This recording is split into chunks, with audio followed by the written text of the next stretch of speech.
Welcome, one and all, to another day, another week, another year here at the Damage Report. Me, John Iadarola. We're launching into 2024, which I hear is going to be a pretty big year. There's a lot on the line for the MCU, for democracy. There's a lot coming up that's going to be super exciting. So we wanted to start off the year right by bringing in one of my favorite people to break down the news with. Nina Turner returns once again. Senators, great to have you here. Great to be here, John. Always with you and the Dragon Squad. Yes, glad to have the Dragon Squad here as well. Thank you, all of you out there. We have, for the past couple of years, we've tried to both inform and entertain everyone, and then also, advised all of you to, take time off when needed and everything. Maintain your mental health. Well, stop it, okay? You need to buckle in because it's 2024 and S is getting real in here. But anyway, we're gonna talk about some of the different ways that it's getting real and some of the ways that it's getting kind of unreal in just a little bit. We're gonna be talking about New Year's along the way, some of the fun coming out of that. We're gonna be talking about an interesting asymmetry that I've noticed in the media about the way they're addressing the GOP and the Democratic primaries. That's gonna be fun. New polls coming out that are hard to believe, I will say, and not good news for Joe Biden. So we're gonna be breaking that down. And Lauren Boebert is making an absolute fool out of herself, explaining why she is running to a new district to save her political hide. And somewhere along the way, probably in the aftermath. So if you're listening to the podcast, go to the YouTube channel and find it. We are going to give Kellyanne Conway credit for an idea she has. It's the first time that has ever happened on the show. I'm very excited. I hope all of you are excited. Before all that though, hit the like button, share the stream so the people know we're live. And with all that said, Nina, are you ready to do this thing? Let's go, baby. Let's break into some news. We're starting off with this. It's a new year, and that means that last night the champagne was flowing. Today, the MAGA tears are flowing because of what they were shown on New Year's Eve, specifically the Rockin' Eve on CNN. See, at the stroke of midnight, they go to the crowd. What the crowd does is at midnight, you kiss someone. One of your partners, someone you're in love with, whatever. Well, they did that, and the MAGA world was not happy about it. Take a look at this photo. This is apparently the first couple that they showed, and see if you can figure out what issue MAGA had with this.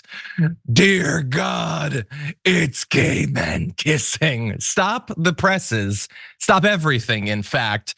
We need to express our feelings about this. So MAGA took to Twitter, and these comments are amazing. America First Warrior, someone who self-identifies as a warrior, tweeted CNN, supposedly a news outlet, propagandizing by showing a gay male couple making out as the first couples kissing after the ball drops. They pulled them out of the crowd hours prior and put them in their VIP section, had cameras set up for their pre-planned kiss as the first shot. I love that he's pointing out that the kiss was pre-planned. It's a New Year's Eve kiss. They're all pre-planned. It's not like people randomly were like, oh, we were just kissing. Did a ball drop or something? That's what the holiday is. But it just bothers him so much.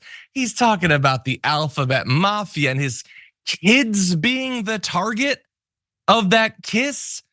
And wokeness says the very first moment of 2024 was an interracial gay kiss curated for public consumption.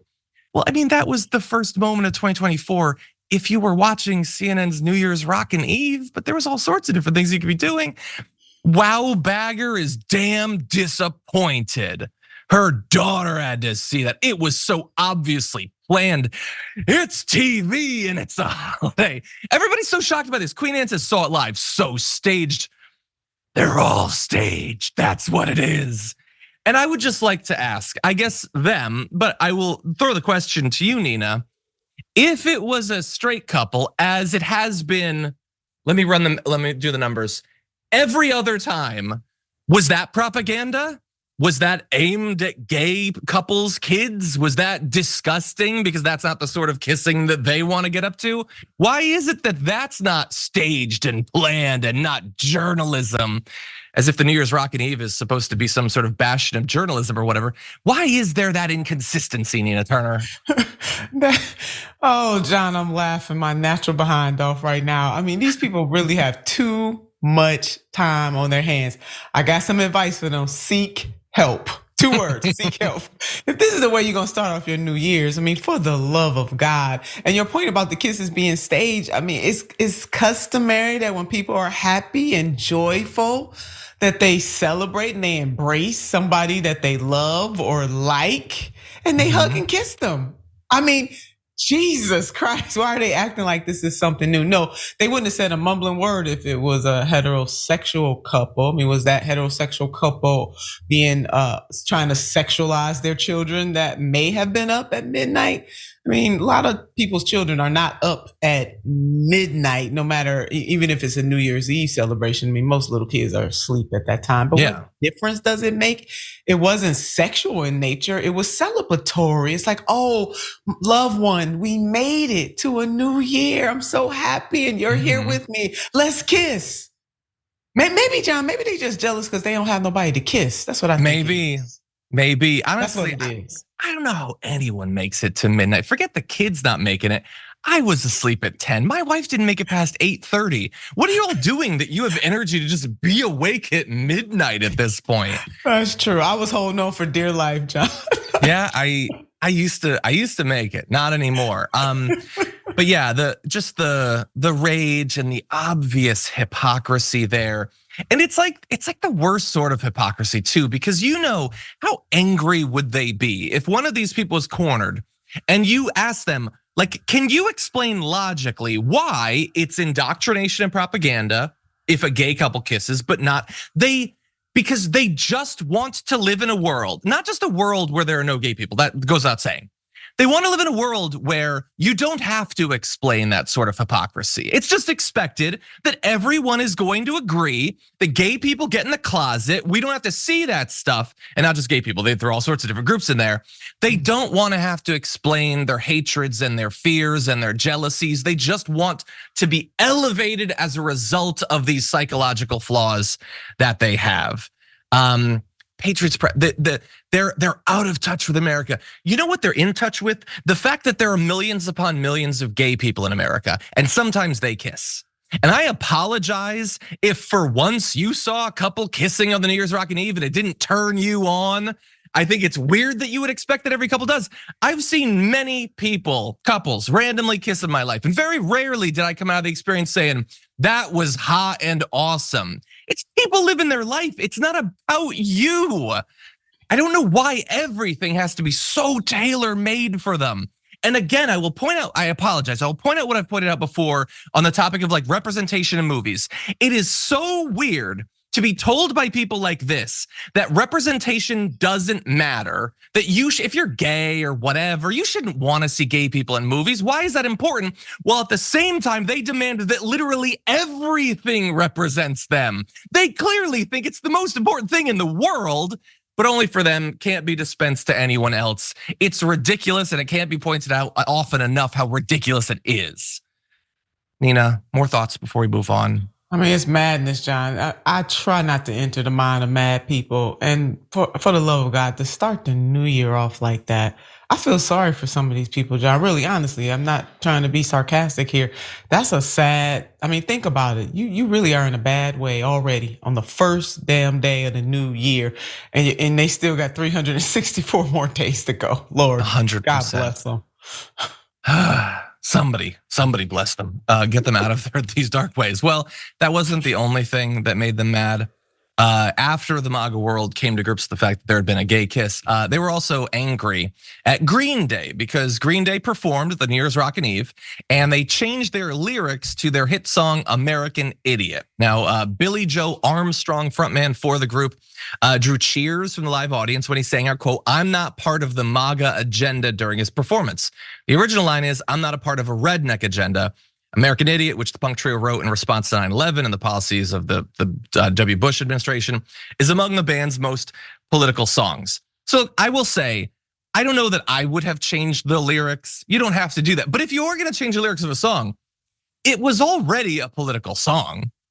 Like, it's not like you're taking, I don't know, what's a non-political song and then suddenly making it about the death penalty or something. They're just updating a song that was already inherently political. But that sort of nuance or understanding is gonna be lost on them. Nick Adams, the alpha male, says Green Day hasn't been relevant in decades. Nobody cares what they think. You are tweeting in response to their performance, so you care a little bit. Says they're only going woke and attacking Trump now because they're past their prime and desperate for attention. I won't be giving it to them. You're literally giving it to them right now. That is what you are doing in that message. It says, I'll be listening to Kid Rock instead. Kid Rock got a gun and shot up Bud Light. A case could be made that he's only going anti-woke and attacking the LGBTQ community because he's past his prime for attention. But for some reason, when those people pass their prime, flock to Fox News, that's not worthy of notice. So anyway, like I wouldn't have done it, Nina, but not everything has to line up. There's performances by country stars that don't agree with me politically, and I live my life. What do you think? Yeah, I mean, it's their right to do. They did it. I mean, these far right people, they kill me. I mean, they're for freedom and liberty, but only the type of freedom and liberty that they agree with. I mean, this artist, this band, they decided to change the lyrics. So what? Just don't sing that portion of the song, or just say, hey, I disagree with this portion of the song. But just as our first, the first part of this segment or this block was about people going crazy over two gay men kissing, this same mentality comes to these artists changing the lyrics in their songs. It means nothing until they make it mean something, and obviously is occupying a lot of their brain, their cell power, which is not a lot. They're showing it already. Why would you want, my question to them, John, is why would you want to start your new year off so burdened by the little things? None of these things that they have raised will change their individual lives one iota. Why are they dipping in other people's Kool-Aid? They don't even know the flavor, as we say in the Black community. Dipping in the Kool-Aid, you don't even know the flavor. It makes no sense, John. I mean, this is really, these people really seek help. They need help. Yeah. And look, we understand, because I'm sure people are saying in the chat that a lot of this is obviously performative. I mean, some people, their entire life is performative. Nick Adams, the alpha male, was this like pro-Trumper who initially tried to present himself as an actual alpha male, and it was so laughable that it has now become parody or whatever, which was a nice save. And the vast majority of these people, they weren't watching the Rockin' Eve. Like all these MAGA people were tuning into CNN to close out the year. That's what we're supposed to believe. They weren't watching Eagle News or Patriot.Truth. They were all watching Anderson Cooper. Come on. And that's what, like, there are people who are legitimately, pathetically angry about this. And then there's the other people who their online persona, the cosplay that they do as their life, as their career, is to pretend to be mad about things that they didn't experience. Both of those are sad. Maybe we can put up a poll about which is sadder, but in either case, I think that these people need to get a goddamn hobby. I have many. I can suggest a few if you like.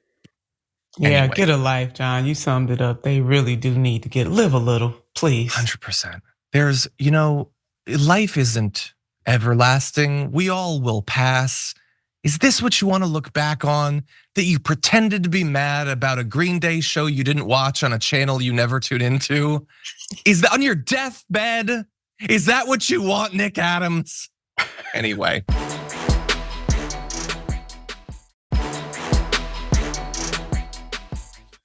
With that said, we're gonna move on to other news, which is equally ridiculous, but far scarier because the person doing this could be president. So let's jump into this. Donald Trump rang in the new year, as you do, by bleeding out conspiracy theories about Liz Cheney, saying, why did American disaster Liz Cheney, who suffers from TDS, Trump derangement syndrome, and was defeated for blah, blah, blah, she lost by a lot, who cares, illegally delete and destroy most of the evidence and related items from the January 6th committee of political thugs and misfits. This act of extreme sabotage makes it impossible for my lawyers to properly prepare for and present a proper defense of their client, me. Yeah, we know that. We know you're the client. Anyway, what he's saying, he's talking about crazy Nancy Pelosi turning down 10,000 soldiers that I offered to guard the Capitol building and beyond. It's gone. Okay, so there's a lot of nonsense there, but let's move to the substance, I guess. It's substantive in the way that cotton candy is technically a solid. So what he's saying is, and the reason I think this is worth focusing on is because generally he has not engaged with the actual content of the cases that he's facing. Usually he just says, they can't come after me, it's election interference. This is him talking about an actual fact on the ground. Did he say there should be 10,000 soldiers or whatever to protect the Capitol? Now, in my view, it's utterly irrelevant because he still sent the crowd there. The fact that there weren't these soldiers, like, okay, I guess then I suppose more of your followers would have been shot, I suppose. That's your defense. But it's also utter nonsense. There is no evidence that he told Nancy Pelosi that she should ring the Capitol with soldiers as he was calling around the country to organize his massive riot. There's no evidence of that. And he appears to know that, which is why he is now saying that Liz Cheney, for some reason, was the single point of contact for whatever evidence there was. She got rid of it. And so now he can't use that as a defense in court. And thus, I guess the whole thing should just dissolve. Why Liz Cheney would be the person that would have single-handed access to that makes no sense. He's not providing an explanation for that, but he clearly thinks that this is going to be persuasive, at least to his base, if not to a court. What do you think? I mean, Trump, per usual, is just throwing stuff at the wall and seeing what will stick.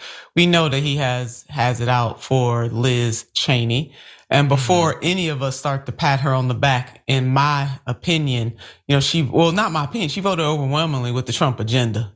So she's not some savior. I don't even understand. I mean, anytime anybody just crosses Trump in his mind just a little bit, he goes after you. But I just want to remind folks that Liz Cheney was very much in line with Donald J. Trump on policy issues when she was in that Congress. So don't get this twisted.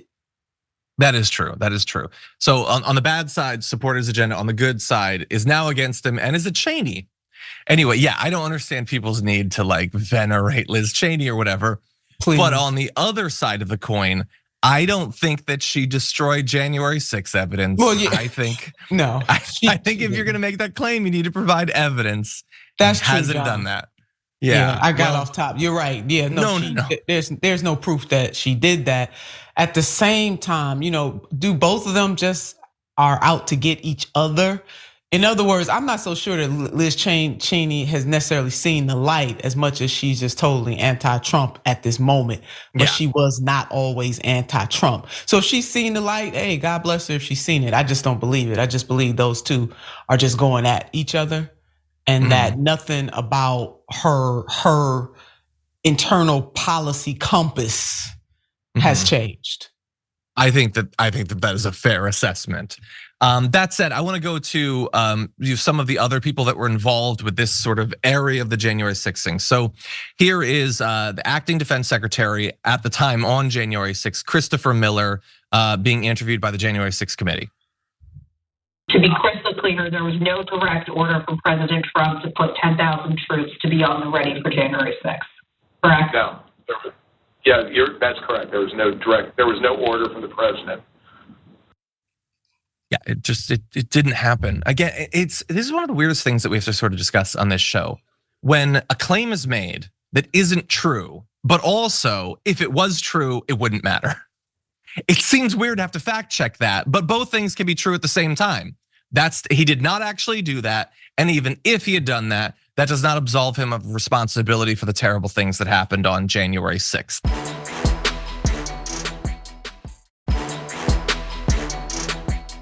I still think it's his to lose, and I think that by the time we get through the first three and we get to Super Tuesday, it's going to be Donald Trump likely left standing. All right, so what happens if he's indicted at some point?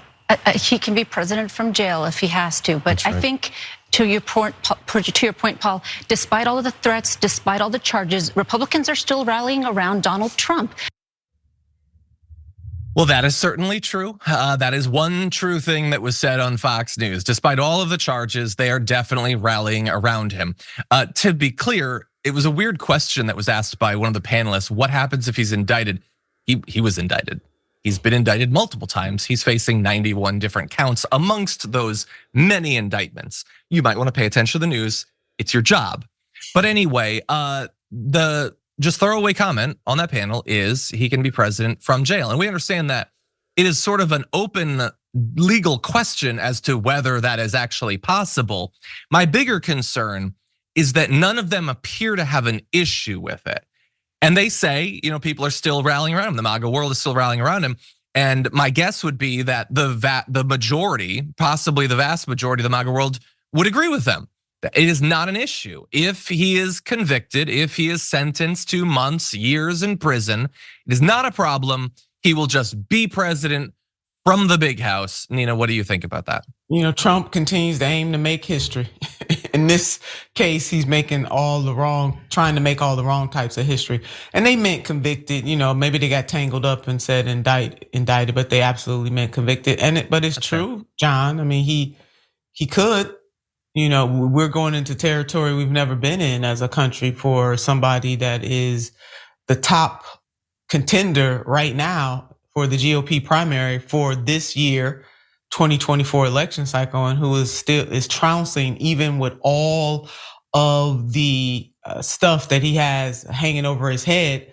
He's beating the current president right now. And it's just really, for me, it's something for Democrats to think about. A man with all of these indictments, impeached twice, and he is trouncing every other person on the GOP side and set to, could, if things don't change, beat the sitting president.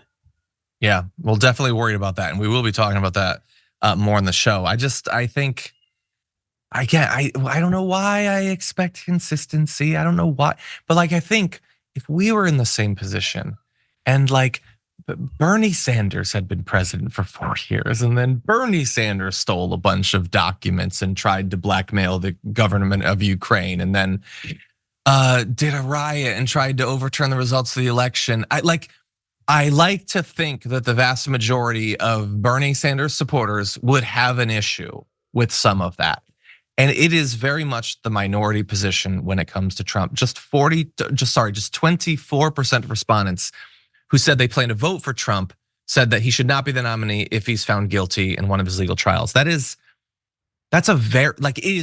exceedingly rare for a MAGA person to admit that it's a problem and that they should have someone else. Even though I will remind you, the other candidates they can choose from, like Ron DeSantis, he's worse than Trump on some of the culture war stuff. And he would do all the same economic stuff. I understand if you're a MAGA person, you want Trump to build the wall or whatever. Ron DeSantis is saying we should just be gunning down migrants at the border.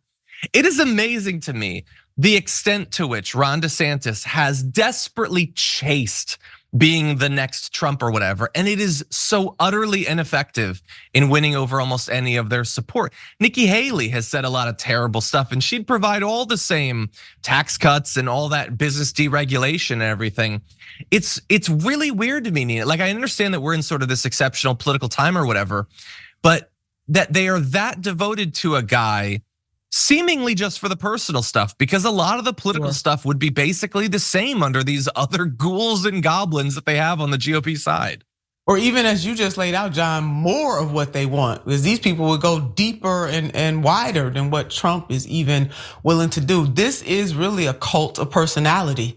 And it is going to be fascinating as social scientists continue to study this era of presidential history in the United States of America, what is going to be written for many, many generations to come about what a hold Donald J. Trump has on the psyche of his supporters. Remember when he was running in 2016, he said, I can go out there, I think it was Fifth Avenue, and shoot somebody and get away. That is proven to be prophetic, John. Yeah. In many ways. We're in such a weird spot. And with all of what we're facing coming from that side, one would hope that we would have an equally vigorous defense coming from our side. On the other side of this break, we're gonna get into what we do have on our side in both the media and political ends. So we'll have that for you after this.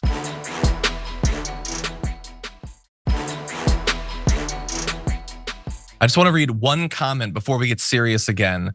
It was from T-Pain on Twitch, and it just says, Brett is basically a daddy. I hope Brett is watching. I'm sure that he is not. Anyway, with that said, stop with all the jokes, everyone. It's time to get serious for a little bit. I want to talk about the media and about the primary process. 2024 election, and there is a GOP primary. There's a Democratic primary, and that might be news to some of you in the media watching this. I don't listen to a lot of political podcasts. It's so much of my life otherwise, but I do occasionally listen to The Daily. And so this morning I loaded up The Daily and I saw that this episode was loaded. It was Barbaro and Maggie Haberman, Trump's 2024 playbook. And it was an interesting essay, or an interesting episode, I should say, kind of an essay, a spoken essay. It was about Donald Trump and his strategy to lock up the GOP primary before his court cases can catch up to him. And in particular, they focused on his rhetoric, but also the way that behind the scenes, he's working the refs at the state and federal level to get the rules for the GOP primary sort of rewritten in his favor to benefit him. And to prepare for the possibility that when the RNC happens, they don't have any sort of amendment that requires that you not be a jailbird to become president. It was a great look into all of what's being done by one of the leading candidates to rig things in their favor. And there's apparently no recognition that they're completely ignoring the version of that that's happening on the other side. They, like all of the media, are just pretending that there is not a Democratic primary. And there totally is. And I want to talk about it. And I want to get ahead of, some of you might say, John, you're only focusing on this and you're biased because Cenk is running in that primary. And I acknowledge that my boss, Cenk Uygur, is running in the primary. That is not why I'm saying this. I love Cenk. I wish him the best in the primary. I am not working for his campaign. I'm not endorsing it, as I've always told everyone. I'm an RFK Jr. guy. But anyway, I'm joking. The thing is, Marianne Williamson is polling very well. Like she's got close to the same support that like Nikki Haley has against Trump. You have a sitting congressman in Dean Phillips who's also running. Cenk is not the only person running in this primary. And I understand what the media would say if you could ever pin them down on this. They would say, I mean, Biden's gonna be the nominee. And here's the thing, I'm willing to admit, yes, I think that even if the media focused on the primary and even if there were debates, I think that Biden would almost certainly end up being the nominee. But that does not stop the fact that there is a primary along the way. And if we're gonna rightly criticize the Republican Party, Trump specifically, for rigging this thing, changing California to be a winner-take-all state for their delegates for the GOP so he can get a whole ton of delegates early on in the process. The fact that he's, for instance, skipping the GOP debates. Everybody's talking about that a lot, including the media. Well, where's Biden in the debates? So I understand that they would say it's just inevitable, but we also understand that for the vast majority of the members of the media, I can't speak to any of the individuals, they just want Biden to be the nominee. It is convenient to ignore that, for instance, some of the states, the DNC is effectively not having a primary. They've taken the other names off the ballot. That's more insidious than what Maggie Haberman and Barbaro unveiled about Trump on The Daily this morning. And so I just think, Nina, it is so weird that they have, without ever acknowledging it, just seemingly all agreed behind the scenes that we're gonna pretend that there's no primary. We're gonna go on about our day. We're gonna talk about the Republicans, and then that's gonna be it. What do you think? And it's irresponsible, John, for those in the media to do that. Just irresponsible. And as much as people, the so-called the liberals and then the progressive left rail against Fox News with good reasons at times for being single-minded, we could say the same thing about the so-called liberal media as well. So your points are well taken. The Democratic Party has taken great pains to ignore that they do have 3 other people running in that Dem primary. You have in Florida them totally rigging the game. Just Biden will be the only name on the ballot in the primary. You have the DNC changing the order of the primary to make South Carolina first. Now we can have a debate as Democrats and those especially who navigate the Democratic Party itself, meaning people who are officers of the Democratic Party, delegates within the Democratic Party inside the bubble, about whether or not the way the primary process works of having Iowa and New Hampshire first and how diverse is that state or not diverse is that state. But that's been going on for a very very long time. That didn't just start happening in 2016. They are doing that and using the black community as a foil because Senator Bernie Sanders and really started the 21st century version of the progressive movement, had a stronger shot. An outsider has a stronger shot running in that primary to shake things up with a Iowa or New Hampshire first. And so what the Democratic Party did, and it's very insulting to African Americans. And look, you're gonna have people like Clyburn and others sit up there and wave those two states are not diverse. Yeah, got that, checkmate. But are you just not figuring that out? Was that an issue 5 presidential primaries ago, or is it only an issue because Biden was what, number 4 or 5 before we got to South Carolina? So they're cheating the system. So you got Donald Trump cheating the system on the GOP side, and you got Biden and the DNC cheating the system on the other side. And the media has an obligation to call that out. And your point about how Marianne Williamson is doing, yes, she's doing extraordinarily well, but mainstream media acts as if she's not in that race. They act as if Dean Phillips, he's newer to the race, and Jink too, newer to the race. We had RFK Jr. was running as a Democrat before he went independent. And then you got Dr. Cornel West also running as an independent. So you got 2 independent candidates that I think would light a fire to both stages. Yeah. Whether they were on the GOP debate stage or the Democratic debate stage. Now, neither one of these corporations have an obligation. So John, my last point is, I would just want to remind our viewers that the DNC and the RNC, they're corporations, they're private corporations that get to make their own rules. And the rest of us bend towards those rules. 100%. Yeah, they sort of set the agenda by what they cover, but equally importantly by what they choose not to. That's right. They could be talking about this. I'm not saying and I know that I'm focusing a lot on the daily or whatever. I'm not saying they talk about it every day. They couldn't do one episode. Marianne Williamson was a national public figure for years. Again, Dean Phillips is a sitting congressperson.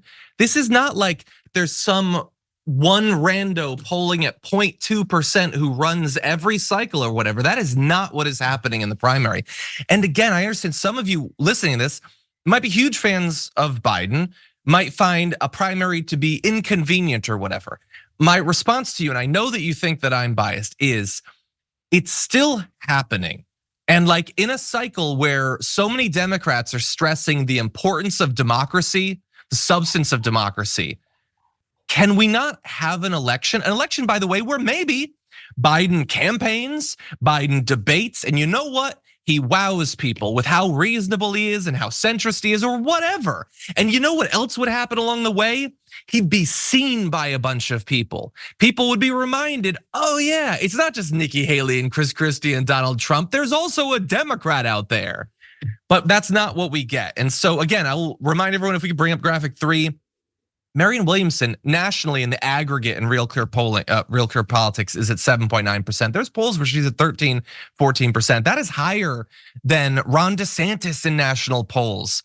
And yet you have, like here, we're gonna have a debate actually. For once, there's gonna be a debate, Marianne Williamson, Dean Phillips.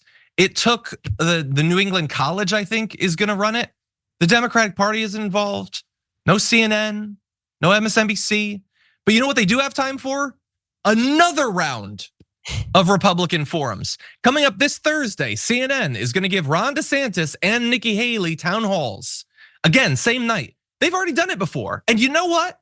They should, but they should also acknowledge that they could give Marianne Williamson one. They could give Cornel West one. Dean Phillips is a sitting freaking congressman, but there's no time for that. No, you can do multiple rounds of Ron DeSantis and Nikki Haley. Ramaswamy got a town hall, which he used to just spread a bunch of nonsensical white supremacist conspiracy theories. But Marianne Williamson, a national figure and best-selling author, doesn't get a town hall. Again, it is ridiculous. And I'm not saying there's no response they could give that maybe would explain how they are in lockstep, ignoring the Democratic primary. But what bothers me is they don't have to explain it at all. And so what I would love is for everyone to message these hosts, message CNN, message the DNC, and ask them, is there a Democratic primary? Because you're acting like there's not. Put a little bit of pressure on them to explain themselves as to how they can effectively do the work of Joe Biden in ignoring this. And I will throw out one little hypothetical to you to end this.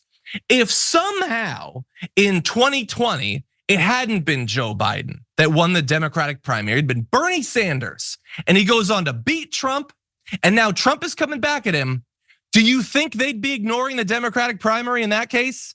If it was Joe Manchin and Kirsten Sinema's running against him, and Adam Schiff is primarying sitting President Bernie Sanders, do you think they would be completely ignoring it in that case? I feel pretty confident that they wouldn't, Nina.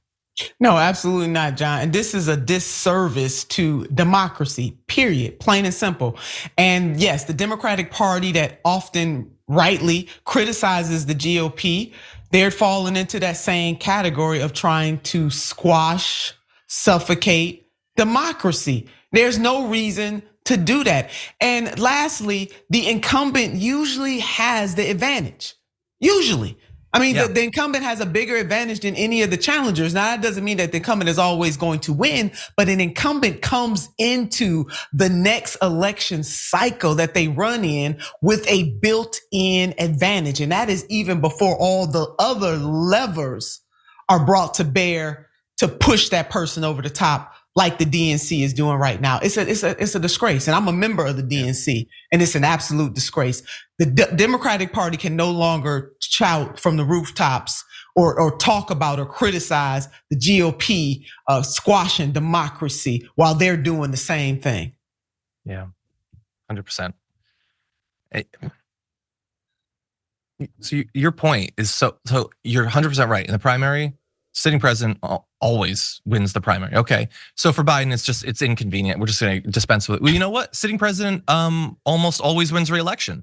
So why don't we just skip the general? You know, Right. It's an inconvenience, and they always end up winning anyway. You either have a democracy or you don't.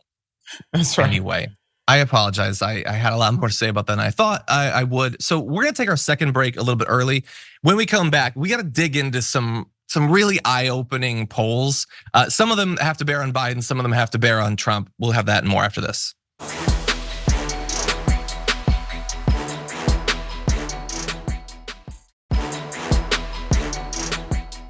Okay, if you're just joining us now, please hit the like button. I'm gonna try to not be as angry as I have been as we launch into more news, starting with this.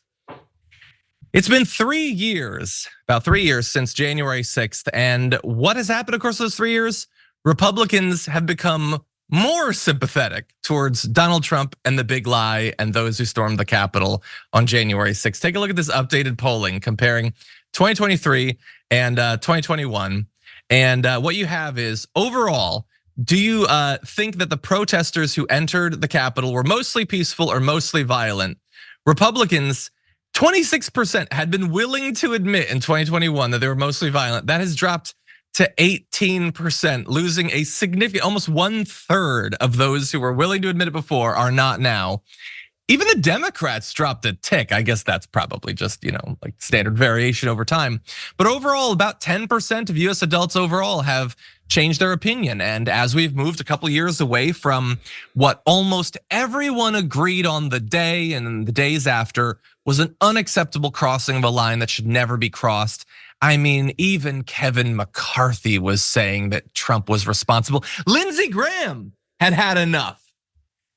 And then some weeks pass and some months pass and a couple of years pass. And you add a little dollop of propaganda from Fox News, Tucker Carlson working for years to normalize the violence we saw, which again, I will remind everyone, multiple people died. There were crowds trying to beat cops to death with flagpoles, mostly peaceful at this point. And we see some changes to overall in responses of related questions. So do you think that it threatened democracy or was it a defense of democracy? Well, the protesters entering the Capitol, you still have 58% say that it threatened democracy. There's still 12% of the country says that that was a defense of democracy. And 1 out of 4 people are like, it's neither of those. Very ambiguous as to whether it was good to have a violent mob storming the Capitol. A lot of other questions related to that. But Nina, I want your thoughts about this. As we've moved a couple years from January 6th, what do you think about the evolution on that topic? I think it's fading from people's memories somewhat. I mean, there's so much going on. I mean, when we think about what's happening in the Middle East, we still got Ukraine, you got horror raging in the Sudan, Congo, Haiti, other places. I think other things are above what happened on January the 6th. And so people's memories are fading. And then the Republicans, especially Donald J. Trump, he promotes a different narrative, and the way he pushes that narrative and his disciples push that narrative is certainly more compelling than the Democratic side. Yeah, look, and I think that that's largely fair. I mean, over the course of years, there's been a lot of difficulties. If some people want to focus on things that maybe hit closer to home, hit their pocketbook, I understand that. But when you're asked specifically about it, like viewing it as less threatening, like yes, it's been some time. I understand that things have been normalized or whatever, but as we cruise towards 2024, we're also cruising towards an opportunity for a redo of January 6th. Like Trump could just win. That is definitely true. I'm super worried about that. But if Trump doesn't win, does everyone think that the lesson that he's learned over the past 3 years is, I should probably just cool my jets. I should just accept it. I should be the bigger man. Does anybody think that what he's not going to try? He's 3 years closer to death now. This is basically the rest of his life, is what happens in this election. And so we could be facing another January 6th. And I feel like the country is like less prepared for violence in the streets than they were 3 years ago when we experienced it. I guess that's my fear. What do you think? I mean, people are exhausted too. I'm glad you brought up things that are closer to home. I mean, the economy, despite what those numbers say, what's happening in the streets is different than what's happening in the bubble. And what those numbers really reflect is not what is the reality of most people in this country who are suffering under the weight of high healthcare costs, suffering under the weight of student loan costs. If you were somebody that went to college, suffering under the weight. I mean, the reason why we had Solidarity Summer is not because workers are getting what they deserve. We had Solidarity Summer, which is now Solidarity Winter, is because workers, what is happening within the House of Labor is a reflection of how workers in this country are feeling, the pain that people are feeling in their everyday lives. So John, all of that is swirling, in this particular moment, and grievances swirling in this particular moment on top of every other thing that comes with just being a human being and trying to make it through this thing that we call life. Well, I understand that. It's going to be interesting to see as we get so 2024 is big for a lot of reasons. So not only do we have the Republican primaries actually going to begin in a couple of weeks, but within 2 months, we're going to have the Trump trials begin, all 80 of them or whatever.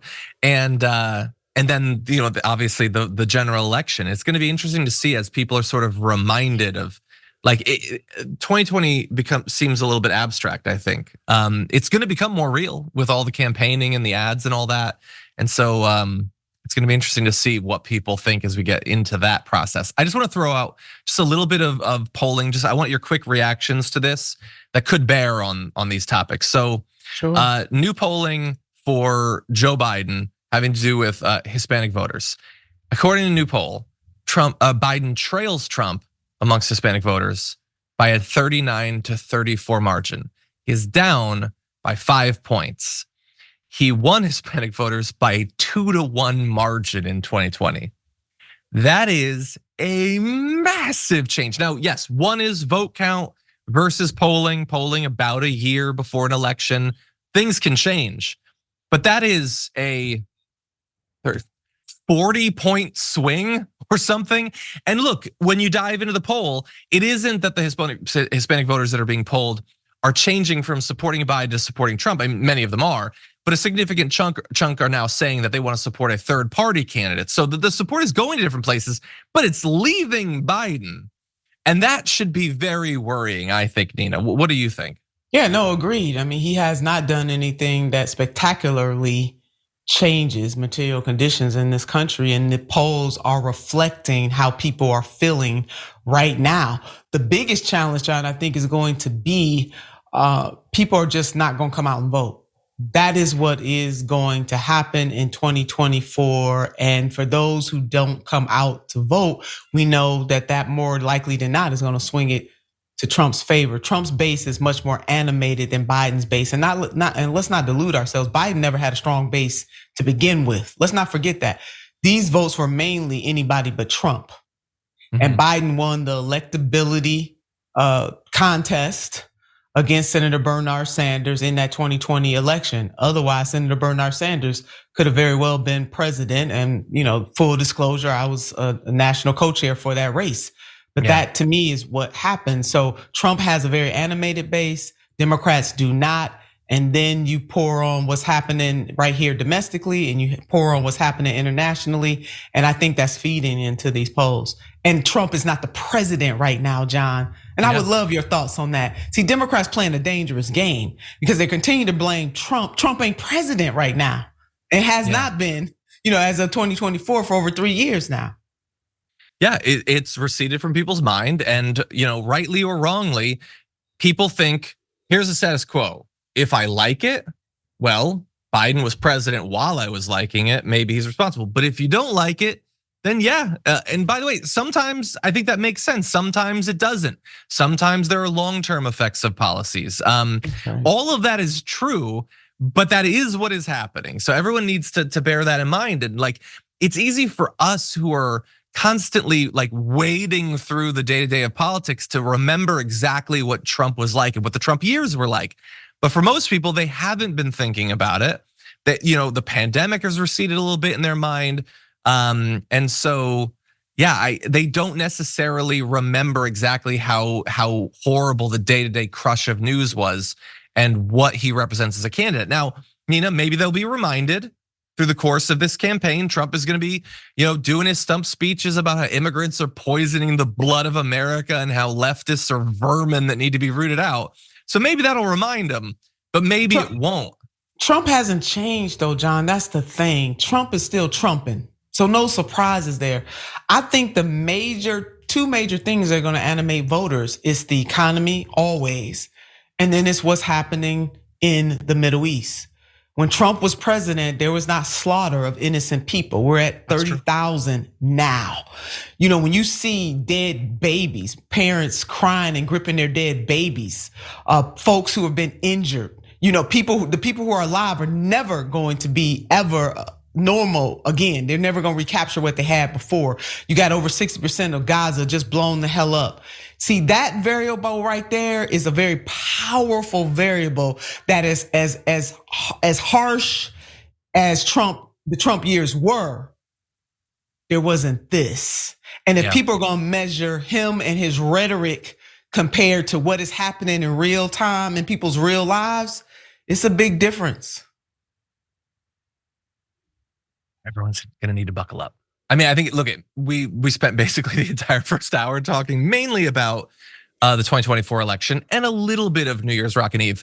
But that makes sense because it is going to be one of the main topics, I think, of focus for this year, and the stakes could not be higher. I will throw just one more stake out if it's not clear. Obviously, faded democracy, the economy. Maybe they'll literally just remove corporate tax cuts this time, corporate taxes entirely. There's no taxes. But I will remind everyone, Trump already got a super majority of conservatives on the Supreme Court. If he is president for another 4 years, that's a great opportunity for Clarence Thomas to step down and be replaced by another Republican ghoul or whatever. Or God forbid, if one of the few libs on the court steps down, I mean, you don't even have a court anymore. You just have the Heritage Foundation in robes. That's what you will have. So everyone, there's a lot of stakes. We're gonna continually be reminding you, we're gonna be on this beat. That said, that's all the time we have for the first hour of the show. Nina will be returning on the other side of the break, so nobody go anywhere. We got the aftermath, we got some awesome stories to talk about. If you've been listening to this as a podcast, please rate and review the podcast on Apple Podcasts. It's very helpful. I'm gonna be reading some of those reviews on the show live soon, so we always appreciate those. For now, though, we're gonna take a short break and come back with more after this.